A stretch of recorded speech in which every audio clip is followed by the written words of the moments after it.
உங்களுக்கு புதுசா உருவான டிட்வா புயலை பத்தி தெரியுமா? அதை பத்தி நான் சொல்றேன். அதுக்கு முன்னாடி நம்ம சேனலை சப்ஸ்கிரைப் அண்ட் ஃபாலோ பண்ணிக்கோங்க.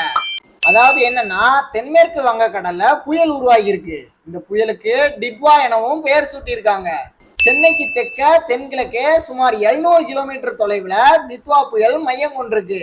இந்த புயல் தென்மேற்கு வங்கக்கடல் பகுதிகள், வட தமிழகம், புதுவை மற்றும் அதனை ஒட்டிய தெற்கு ஆந்திர கடலோர பகுதிகளை நோக்கி நகர்ந்து 30ஆம் தேதி அதிகால கரையை கடக்கும்னு அறிவிச்சிருக்காங்க.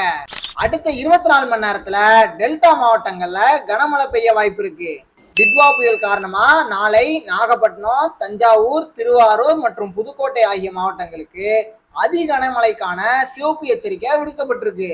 ராமநாதபுரம், சிவகங்கை, திருச்சி, அரியலூர் மற்றும் மயிலாடுதுறை மாவட்டங்களுக்கு மிக கனமழைக்கான ஆரஞ்சு எச்சரிக்கை விடுக்கப்பட்டிருக்கு.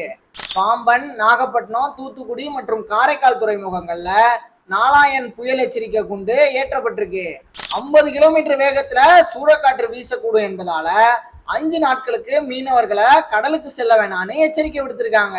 இந்த தொகுப்பை கடைசியில பார்த்ததுக்கு ரொம்ப நன்றி.